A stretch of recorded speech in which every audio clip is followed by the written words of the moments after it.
Hello, bienvenue à toi. Je te souhaite la bienvenue dans l'émission La Voix des femmes. Aujourd'hui, je suis avec Élodie Godron. Est-ce que tu peux te présenter, Élodie? Hello, salut Jade, salut tout le monde et merci à toi pour l'invitation. Alors, me présenter, c'est un peu, le gros défi de ma vie parce que, je suis quelqu'un qui, s'intéresse à beaucoup, beaucoup de choses et ça a été, on va dire, assez compliqué pour moi de trouver vraiment ma voie. Donc, j'ai commencé par, ça fait 3 ans que je suis entrepreneur. J'ai commencé par une agence de web marketing où je faisais du community management et du, tous les prestations de services d'une agence web marketing, de la stratégie et cetera. Mais je sentais qu'il me manquait quelque chose. Donc c'est vraiment ce côté, mais ouais, je l'aide à développer son entreprise, mais lui, il a pas l'air bien dans sa vie. Donc moi, ça me plaît pas. Et du coup, au fil du temps, je me suis, j'ai changé un peu de direction.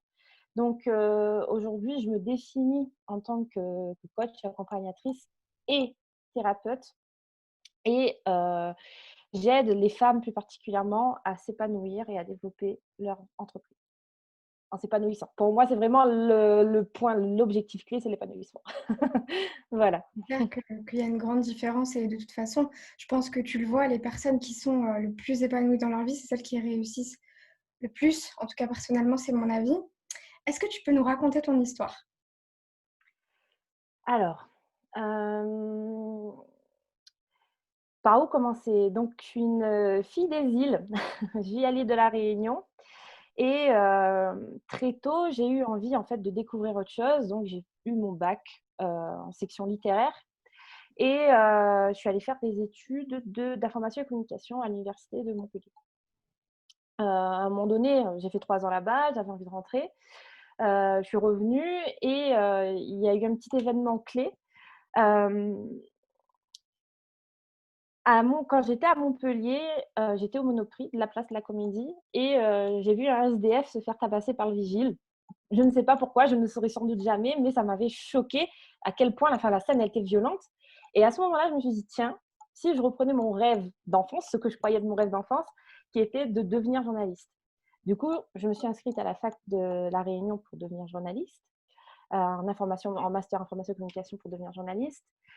Sauf que je me suis très vite rendu compte que ça allait pas se dérouler comme ça, que j'allais pas pouvoir «défendre» entre guillemets la voix des opprimés et des minorités et du coup, j'ai eu une proposition d'emploi dans une association où on me proposait d'avoir mon petit journal, tranquillement, sans, influence politique, sans quoi que ce soit.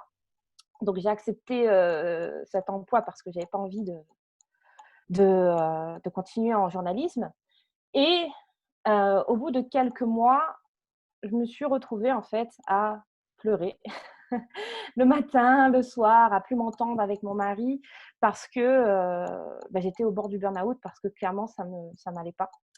Hem et encore, ça me rappelle encore plein de choses donc et du coup, je me disais: «Mais j'ai pas fait des études pour ça, en fait». Moi, on m'a dit: «Élodie, vas-y, fais tes études». Donc genre, j'ai fait 4 ans d'études au lieu de 5. Donc fais tes études et tu verras, tu auras un bon salaire, tu auras un travail que tu aimes, tu vas être épanouie. Enfin, un peu le rêve, de qu'on nous vend quand on est petite, quoi. Et moi, je me suis rendu compte que non, en fait. J'avais fait 4 ans d'études, que j'étais toujours au SMIC et que c'était pas du tout le travail dont je rêvais. Et du coup, il s'est passé aussi que du coup, pendant ces années, je me suis convertie à l'islam et c'était en 2000 fin 2014 ou fin 2015, et du coup, je me suis dit: «Bon, je vais même pas pouvoir passer les concours», parce que, je voulais porter le hijab. Je vais même pas pouvoir passer les concours, personne va vouloir m'embaucher. J'avais toute cette espèce dès que je me suis convertie, ces croyances qui je me suis pris ces croyances en pleine figure et du coup, je me suis dit: «Bon, et ben, allez, on va entreprendre». Et c'est là où j'ai commencé à créer mon business et j'étais vraiment révoltée à ce moment-là par, l'injustice, enfin le manque de tolérance, on va dire, peu importe que ça soit envers, les femmes qui portent le hijab ou pas, mais vraiment ce manque de tolérance envers la différence, que tu peux avoir, comparée à la norme, quoi. Et donc, c'est à partir de là que ça a démarré, on va dire. Vraiment tout ça. Qu'est-ce qui a été justement le plus difficile, on va dire l'épreuve la plus difficile pendant tout ton parcours en fait entrepreneurial? Mmh, je pense que le plus difficile, ce qui a été le plus difficile pour moi, ça a été vraiment, de me débarrasser, me débarrasser, c'est peut-être un mot qui est fort, mais de sortir en fait de la peur pour passer dans une énergie qui est plus de l'amour en fait. Et me dire: «OK, ça va aller, c'est pas grave». C'est vraiment ça en fait, c'est le lâcher prise. Le lâcher prise sur, je suis quelqu'un qui était, et ça revient encore, parfois, beaucoup dans le contrôle. Et du coup, c'était vraiment le lâcher prise en fait, et sortir de la peur pour passer dans l'énergie de l'amour, quoi. C'est drôle que tu me parles de ça parce que moi, c'est quelque chose que je travaille tous les jours avec mes clients et justement, comment est-ce que tu as fait, même si on sait que c'est un parcours qui est long, que ça se travaille tout au long d'une vie, comment est-ce que tu as fait justement pour passer du «j'ai peur, je suis bloquée finalement par toutes les croyances qui sont ancrées en moi» à ce côté, ben, OK, tout va bien se passer en fait? Je je pense que ce qui m'a vraiment beaucoup aidée, bah, comme tu dis, après c'est un cheminement long, ça ne se fait pas du jour au lendemain, et je pense que je suis encore en chemin vis-à-vis de ça. Je pense qu'on l'est tous et qu'on est tous en chemin, on a tous nos petits trucs. Mais je pense que moi, ce qui m'a beaucoup aidée, c'est ma spiritualité, en fait, tout simplement. Ça, c'était vraiment, et c'est pas la spiritualité dans le sens, dogmatique et vraiment religieux. C'est vraiment dans le sens, tout est pris en charge. Tout est OK, et peu importe en fait les croyances, religieuses qu'on peut avoir. C'est vraiment de me dire: «Bah, OK, c'est tout est pris en charge», et j'en ai même là des frissons quand je t'en parle. C'est de se dire: «Bah, c'est géré quoi, c'est géré». Et et le fait aussi d'avoir appris à me connaître et à me reconnecter à moi aussi, et à me débarrasser en fait de toutes ces couches-là, de tous ces masques de l'ego qui ne m'appartenaient pas. Ça m'a permis en fait d'en arriver à cette conclusion de, bah, tout est pris en charge et d'être OK avec ça. La plupart du temps. Forcément, c'est des cycles, quoi. Mais ouais, enfin voilà, pour moi, c'est vraiment ça, c'est ça qui m'a vraiment aidée. Est-ce que selon toi, il faut avoir un mental assez fort justement pour réussir, surtout sur le long terme, quand on est coach, quand on est thérapeute? Alors, je dirais que ça dépend de ce qu'on entend par mental, parce que justement, moi, je pense que le fait d'avoir voilà, avoir un mental assez fort, ça peut être un frein, un mental. Tu vois? C'est le mot mental là qui me dérange. Je pense qu'on devrait peut-être, je sais pas forcément par quel mot le remplacer, mais au lieu de se dire avoir un mental assez fort, on devrait se dire avoir, une confiance assez forte plutôt, en son intuition, en ce qui est plus grand que nous, et pas forcément être, dans le mental tout le temps assez fort. On ne peut pas tout hacker dans le cerveau. Il y a des choses qui ne s'expliquent pas.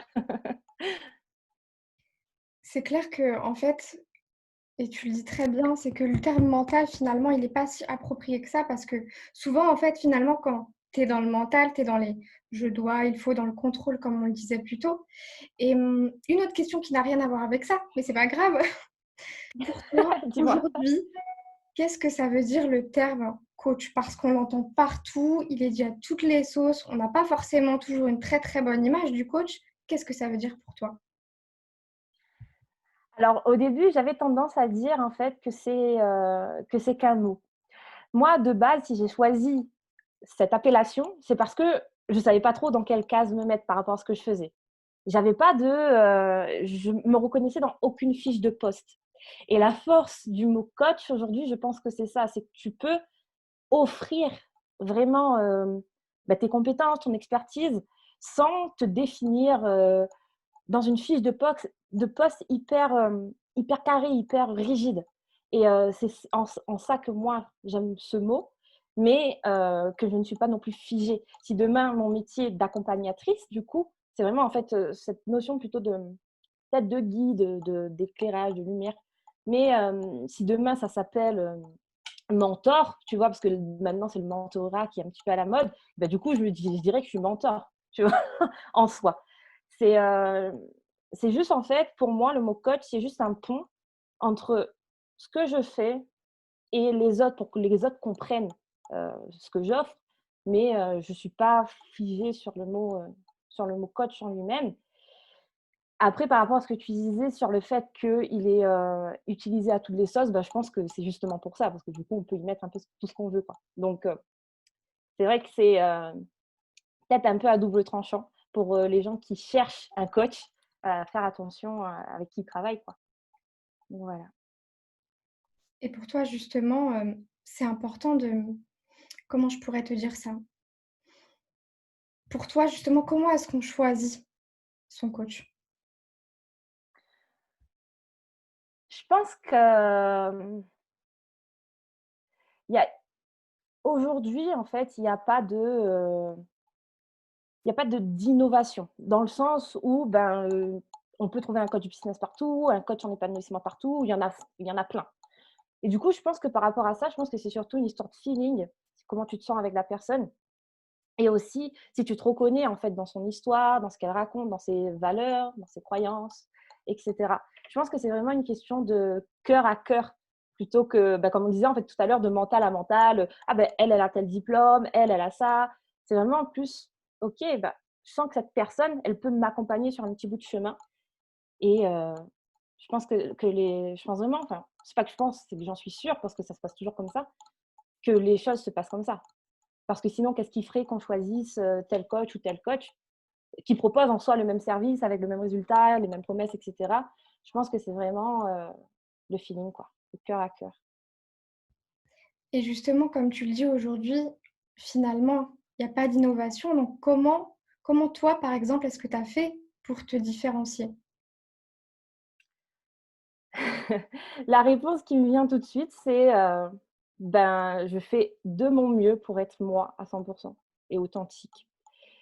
Certes, il y a pas d'innovation dans le domaine, dans les thématiques et cetera, mais je pense malgré tout qu'on est vraiment tous uniques dans notre histoire, dans notre façon d'aborder les choses, notre regard sur le monde.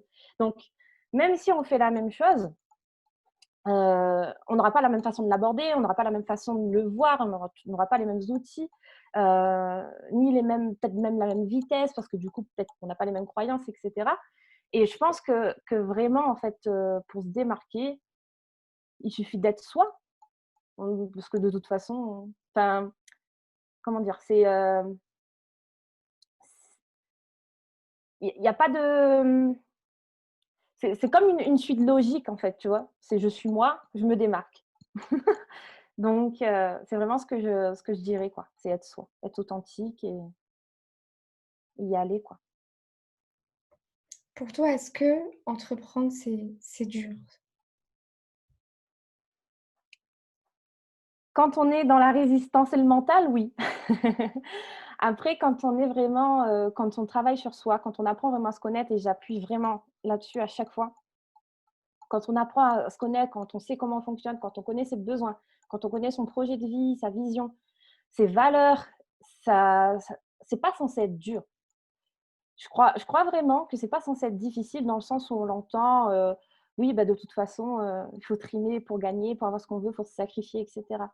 Je suis pas dans ça et j'y crois pas parce qu'en plus c'est pas, moi ce qui m'arrive et je je crois vraiment que déjà se connaître, c'est la clé pour que ça soit plus facile et que, ce qui est le plus difficile, en fait, c'est tout le travail qu'on a à faire sur soi. C'est de se dépasser, c'est de vouloir se dépasser et de se remettre en question, en fait, par rapport à tout ce qu'on a appris depuis qu'on est tout petit, tout ce qu'on a cru, tout ce en quoi on croit encore. C'est vraiment ça qui est le plus difficile et de changer tout ça. Mais en soi, entreprendre dans le sens, bah, créer une entreprise et cetera. Aujourd'hui, c'est hyper facile, surtout avec internet, on a plein d'infos, on peut faire des démarches en ligne, on peut vendre rapidement et facilement et le plus dur, c'est vraiment de faire le travail sur soi et d'apprendre à se connaître. Qu'est-ce que tu dirais justement aux personnes qui aujourd'hui sont à fond dans le contrôle, dans le mental, dans leur peur et justement qui ont peur de se lancer? À celles qui ont peur de se lancer, je leur dirais je leur dirais vraiment, qu'est-ce qui est important pour vous? Déjà, de quoi elles ont peur, donc ça dépend, mais c'est vraiment, en fait, qu'est-ce qui est important pour elles? Donc, est-ce que c'est le regard que les autres va porter sur elles ou est-ce que c'est de se retrouver à la fin de sa vie et de se dire: «Mais, ouais, je suis allée vers ce qui est important pour moi. Moi, j'ai fait ce qui était important pour moi et peu importe si ça a marché ou pas, en fait, on s'en fout». Je pense que le but, c'est vraiment d'aller vers ce qui est important pour soi et prendre le chemin, quoi. Après si on n'y arrive ou pas, donc pour celles qui ont peur, je dirais vraiment, en fait, de voir, en fait, de quoi elles ont peur vraiment, réellement et d'essayer de passer au-dessus de ça, quoi. Parce que sinon, c'est pas cool d'avoir des regrets en fin de vie. Je sais pas si tu as vu, enfin, c'est une étude dont je parle beaucoup à chaque fois, parce que je la trouve super intéressante. C'est un chercheur qui avait fait une étude sur des personnes qui étaient en soins palliatifs en fin de vie et je trouve que les regrets qu'il énonce à la fin, moi je me dis: «Mais c'est tellement horrible!» C'est tellement horrible de se dire ça à la fin de sa vie, de se dire: «Mais j'aurais dû m'autoriser à être heureux, j'aurais dû, mener la vie que j'avais envie et pas, celle que les autres attendaient de moi» et je trouve qu'il y a des choses qui sont plus importantes que les peurs, quoi. Voilà. C'est drôle que tu en parles parce que, justement, je l'avais lu et ça me ramène moi-même à quelque chose que j'avais vécu avec une personne qui était assez âgée et qui m'avait fait part de ses regrets et tu vois, quand je t'en parle, ça me touche parce que c'est ça où je m'étais dit: «Mais non, mais je veux pas finir comme ça», tu vois? Et question encore une fois qui n'a rien à voir, mais c'est pas grave, hein, on est là. Pour Ouais, toi on discute, il y a pas de souci. pour toi, est-ce qu'aujourd'hui, quand on veut vraiment se lancer, quand on veut avoir une activité qui est finalement pérenne sur le long terme, est-ce qu'il est important de se faire accompagner? Alors, je dirais que c'est important de se faire accompagner parce que la personne qui va t'accompagner, elle a un regard extérieur et du coup un recul sur toi-même que tu n'as pas. Donc ça te fait en fait une espèce de prise de hauteur et du coup tu peux voir à ce moment-là où sont, tes véritables blocages. Pourquoi vraiment, tu arrives pas à te lancer ou pourquoi tu arrives pas à, te développer plus que, ce que tu fais déjà et du coup ça te permet en fait d'aller plus vite. Ça te permet d'aller plus vite que si toi toute seule dans ton coin, tu te dis: «Bon, ben, c'est peut-être la peur, du jugement des autres». Ah oui, mais c'est peut-être pas que ça. Il y a souvent quelque chose qui se cache, encore plus en profondeur, en fait et je pense que généralement, quand on trouve, entre guillemets, «quand on trouve un blocage soi-même», c'est que c'est pas forcément, c'est juste, comment on dit ça? L'arbre qui cache la forêt. Oui, c'est ça, l'arbre qui cache la forêt, quoi et je trouve que c'est en ça que c'est intéressant de se faire accompagner. Il nous viendrait pas à l'esprit, je pense, d'aller soigner nos maux physiques tout seul la plupart du temps. Parce qu'on a une migraine qui persiste, qui dure et qui nous empêche d'avancer, on va voir un médecin et là, c'est plus des maux de l'âme, si on peut dire comme ça et c'est pareil, quoi. Il y a pas de pour moi, il y a pas de différence. Au contraire, les maux de l'âme, parfois, peuvent avoir des impacts sur le physique. Mais c'est encore un autre sujet. Qu'est-ce que tu conseillerais aujourd'hui aux personnes qui justement n'ont pas encore trouvé leur voie, qui ne savent pas réellement ce qu'elles veulent faire? Alors, pour celles qui n'ont pas encore trouvé leur voie, vraiment se poser, de se demander qui on est. On nous demande souvent, qu'est-ce qu'on veut faire, qu'est-ce qu'on veut avoir, mais on se demande rarement qui on est. Donc la première étape pour moi, ça sera toujours celle-là. C'est qui es-tu? Et en travaillant sur qui tu es vraiment, tu trouveras forcément, ce qu'on appelle ta mission de vie et après il te restera plus qu'à choisir, comment tu veux la matérialiser. Donc c'est qui tu es en fait, qui tu es. Aujourd'hui, pour toi, selon toi, qu'est-ce qui est, on va dire, le plus important pour réussir, même si c'est quelque chose qui est très large, en tant que Ouais. coach?